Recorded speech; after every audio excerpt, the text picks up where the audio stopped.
as my computer spins out, is kind of like the world spinning out amongst us. Hello, hello, and greetings, my friends. It feels good. It feels like going home when I come to be with you all on this page. And I'm going to take just a minute, perhaps. Let's see here. It's not allowing me to invite, but anyway, invite your friends. I hope that you see me live here and you join me for this brief teaching. And go ahead and drop an emoji or a hello, or where you're tuning in from when you come online, because then that allows other women to see this, and so they can also join too.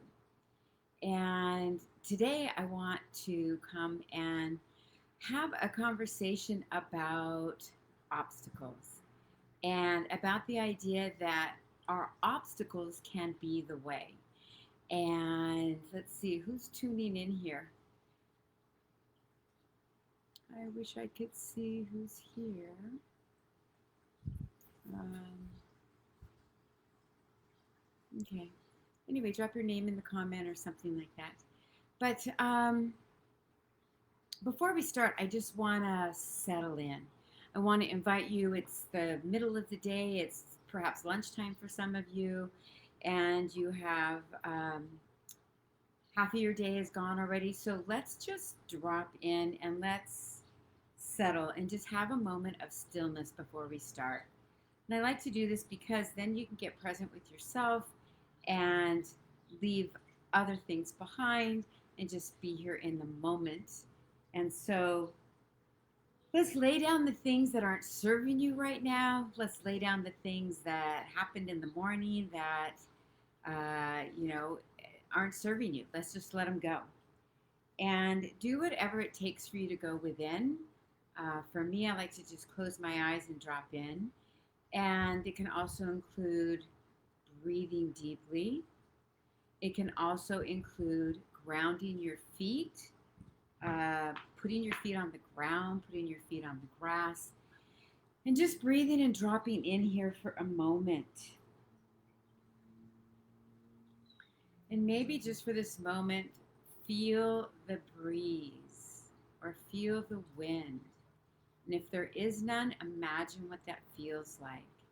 It could be a stronger wind that's blowing your hair. It could be a gentle breeze calming your spirit. It could be a deep breath in and out, just getting present and noticing your breath, noticing that it's life force for you. Welcome any sounds. I hear the fountain behind me of water just kind of moving along softly. Maybe you hear birds chirping. Let's just tune into our senses for a moment and listen and feel the presence of the moment. Okay, so thanks for doing that with me. And last night I was listening to my teachers in A Course in Miracles, and I had this aha, and it was like, Shelley, go talk about obstacles. Go talk about how obstacles are the way, because I feel that with my experience they are, and I think it could be something that could be really valuable for you where you're at in your life. And yesterday I had another turning point in an aha regarding an obstacle that's been in my life. And I thought, oh, hey, Tiffany, hi. I thought, there's always a different way, right?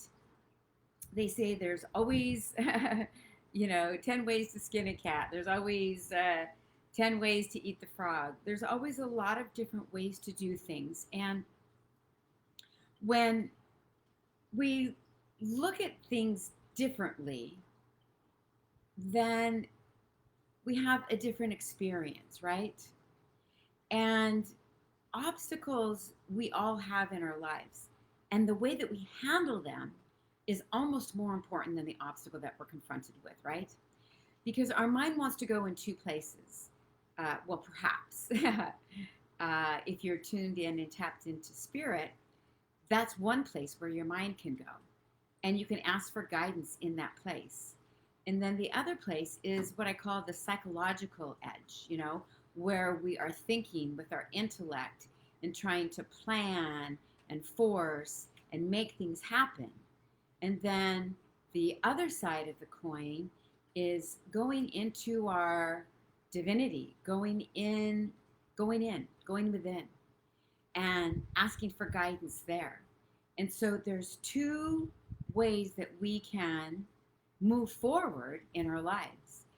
And the obstacles, when we look at things differently, then the things we look at change, right?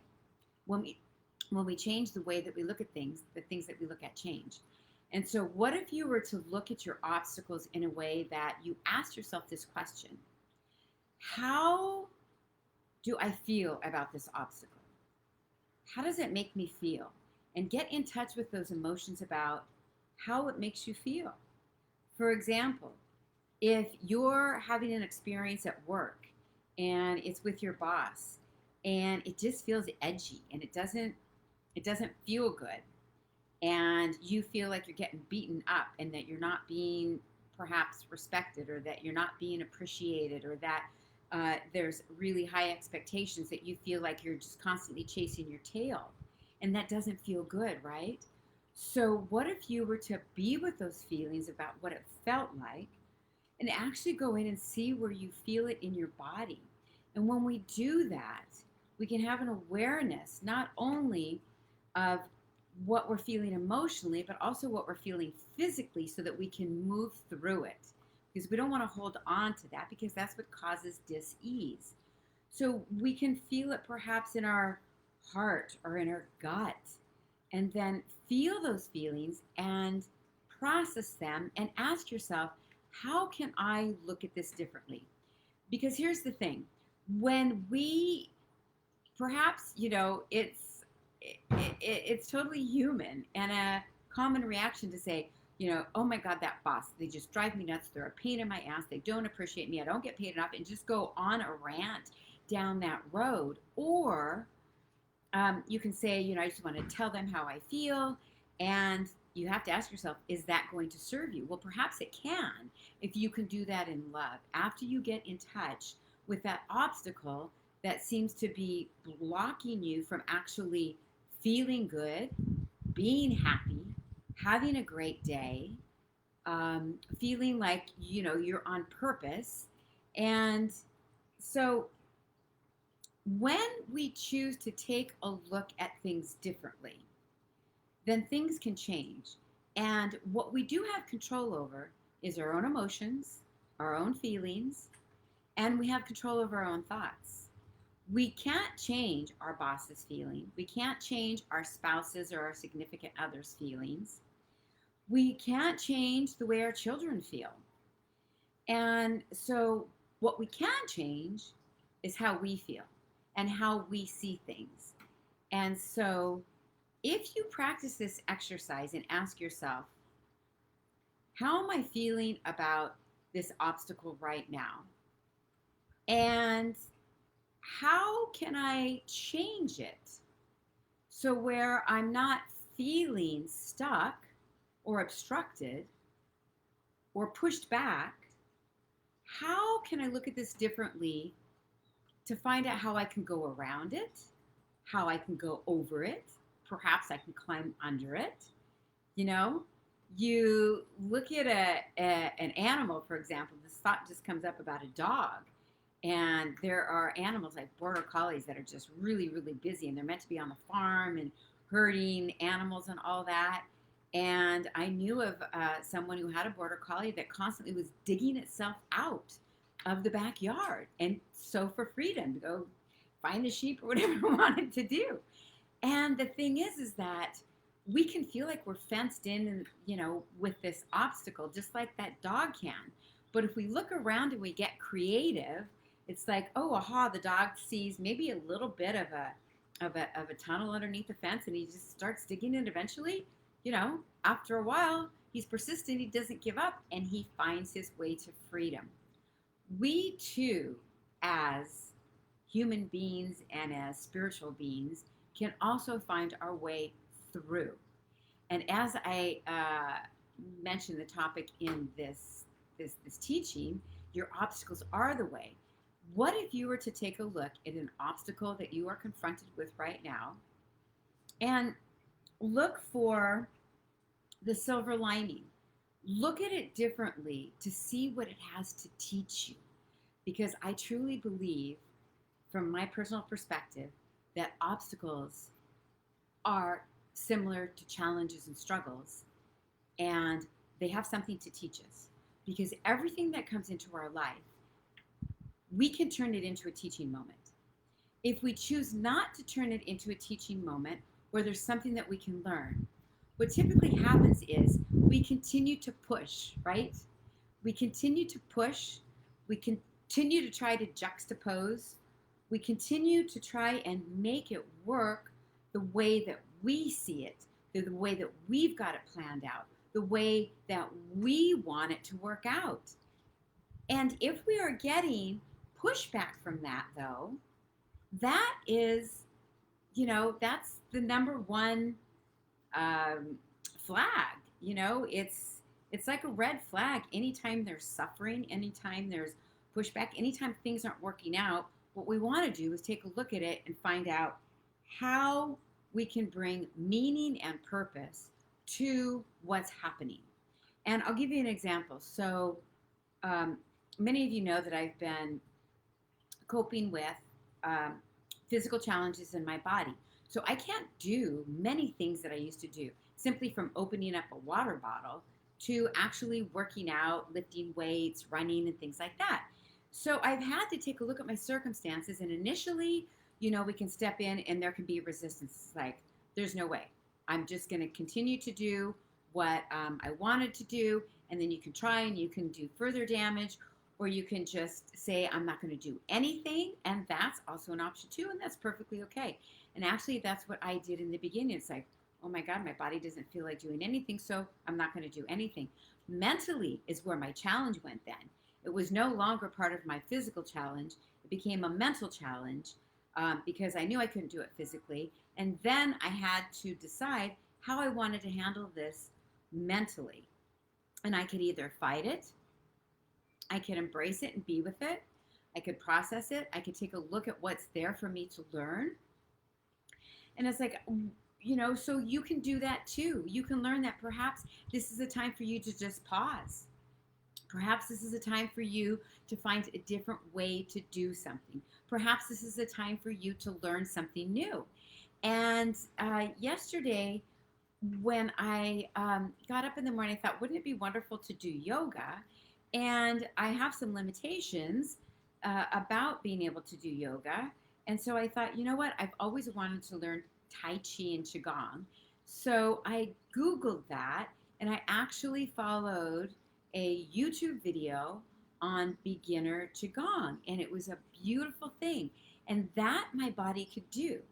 So perhaps there's something else that you can do where an obstacle is impeding your ability to be creative, is impeding your ability to feel like you're in flow with your life, is impeding, your desires of what you want to do and how you want to move forward.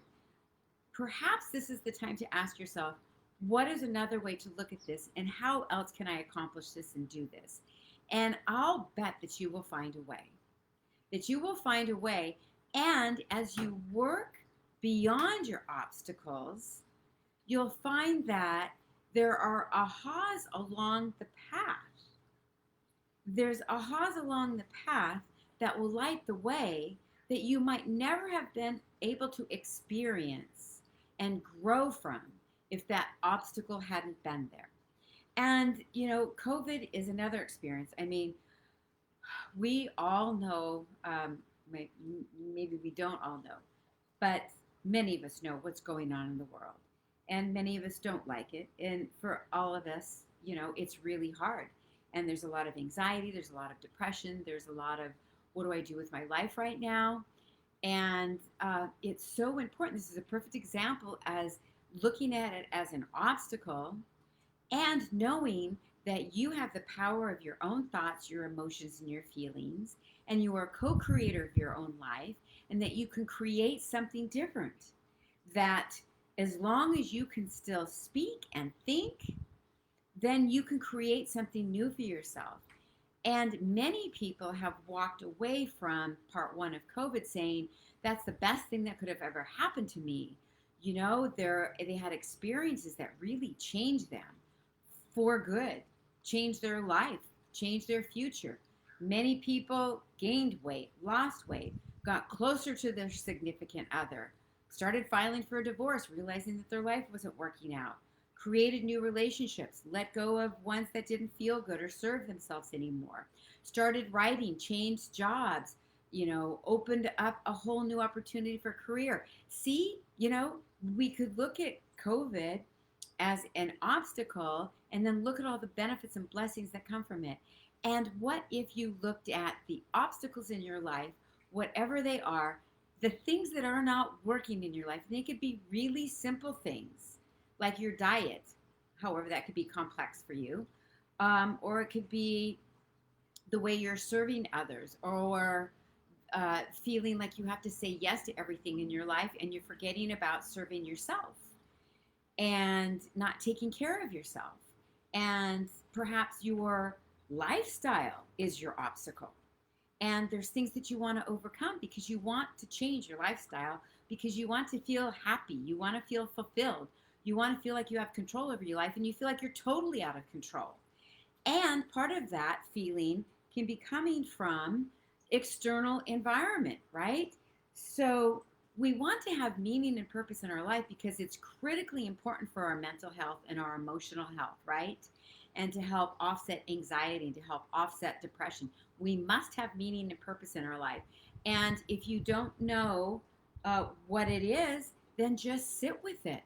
You can sit with it and ask yourself, and you can ask Spirit, where can I get meaning from my life? And oftentimes it's from serving, but it has to be serving in the right way where you're not sacrificing at the same time. And purpose, what is my purpose? And one of my most beautiful prayers that I want to share with you right now comes from A Course in Miracles, and it asks ourselves questions. Where am I supposed to go? What am I supposed to do? Who am I supposed to speak to? And what am I supposed to say?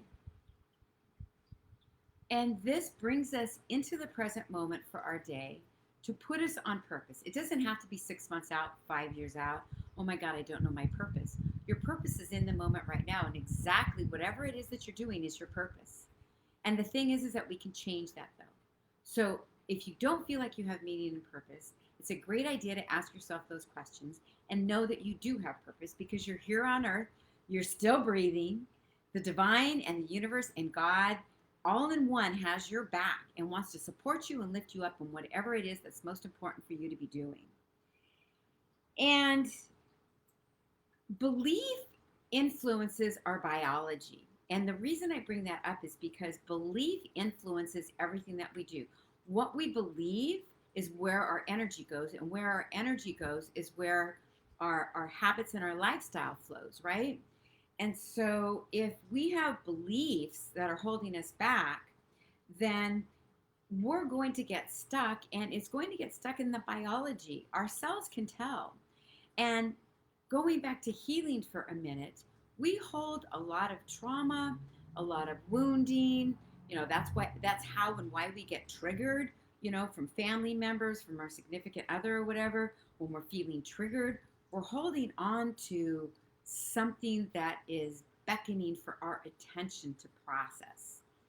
I remember one time I was living with my roommate Jack, and we had a big, huge house, but we did not have doors on many of the the rooms, and we both worked and we both did coaching. And so he was doing a coaching session, and he ended up buying these heavy duty moving blankets to hang in the door to buffer the sound, right? Because he needed quiet space, but yet I needed to be able to live my life. And I remember after he got out of one session, and we had this conversation after this had been going on for a while. And I said, Jack, I just really feel like I have to tiptoe around and not make any noise and just kind of, you know, leave the house so that I'm not disturbing you. And he goes, Shelly, if you're disturbing me, I'll let you know.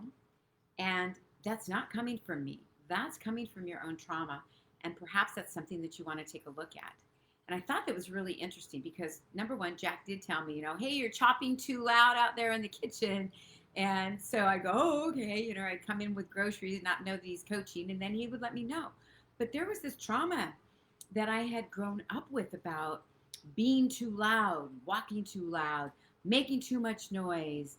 And that trauma lived in my body. And so I was reliving that, thinking that, I had to be a certain way to be able to be quiet for Jack.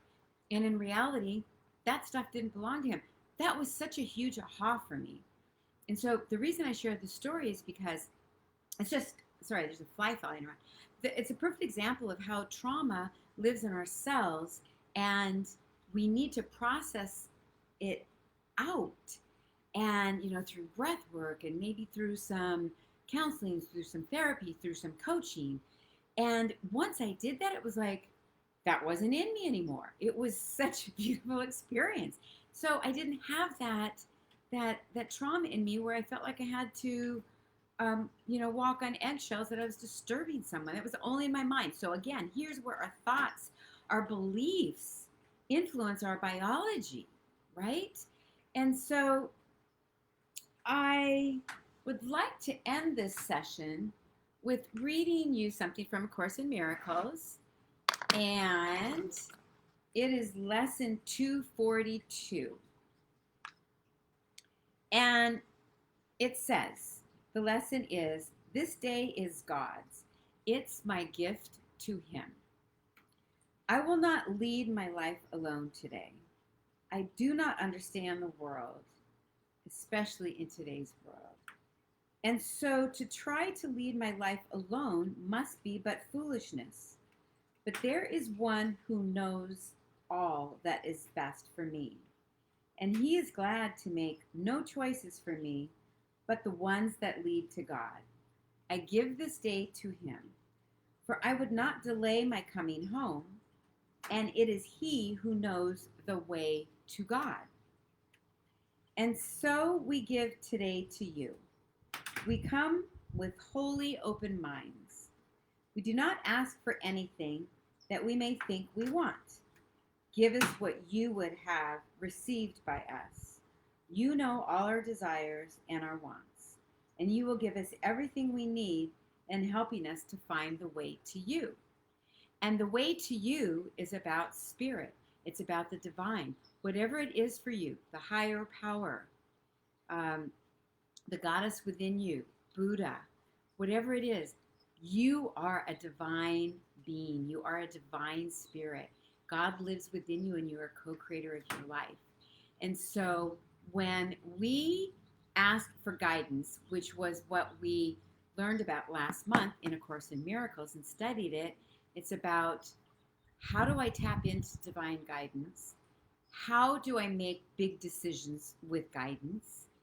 And coming back around to the topic of today about your obstacles or the way, I invite you to look into and ask for divine guidance.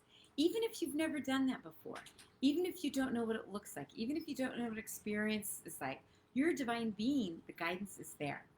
All it requires is a little bit of silence and solitude.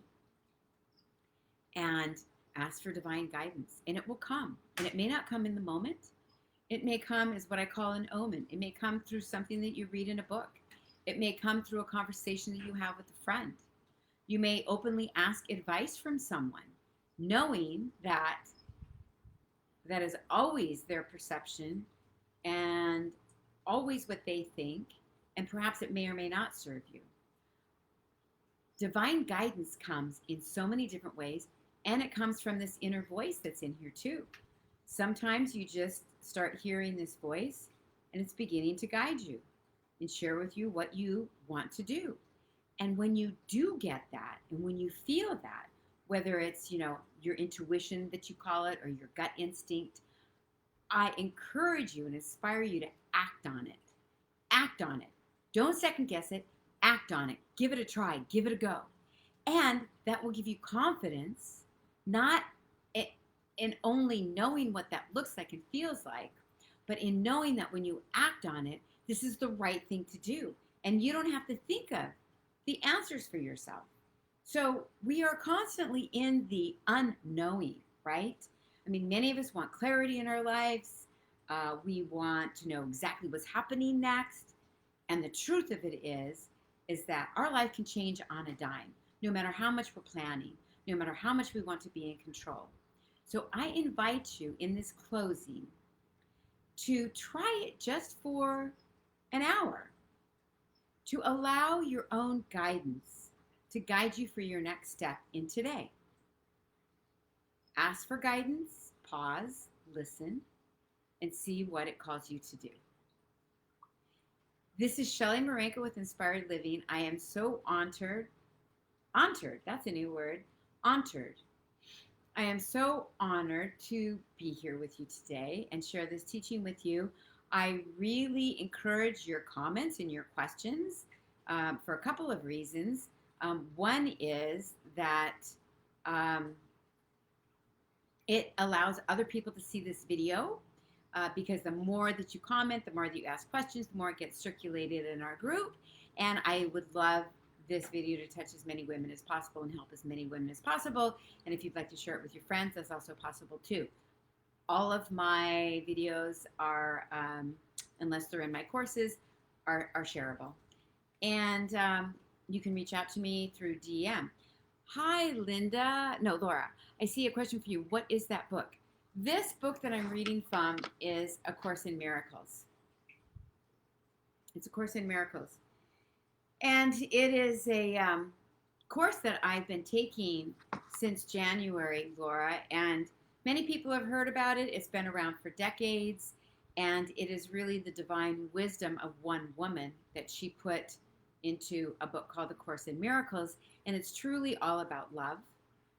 That's what it's about, and it's about uncovering all the ways that we push away love, that we don't allow love to come into our lives, and then also to get in touch with what love truly is, and basically that's us. That's who we are. And it's a difficult course to do on your own. It's a difficult book to read on your own. However, I encourage you to get curious if you are, inquire about it, and if you're interested in learning about how to get in touch with becoming a part of a course. This is a year-long. We started in January, and I'm going to do it again next year because this is a book that you can read over and over and again. My friend Jack gave it to me, and when he blessed me with it, he said, read it every day and read it for 5 years. And I went, what? What? Okay. So anyway, that's the name of the book. Laura, if you wouldn't mind typing in the comments, if you're still live with us, that it's A Course in Miracles. That's where that quote came from. So anyway, much love to you. I'll see you again when Spirit inspires me, and we'll be in touch. All right? I love you guys so much. Remember that you are loved. You have everything you need inside you to maximize your potential and live to the fullest of your desires. And as always, love yourself more, my friends. Ciao for now.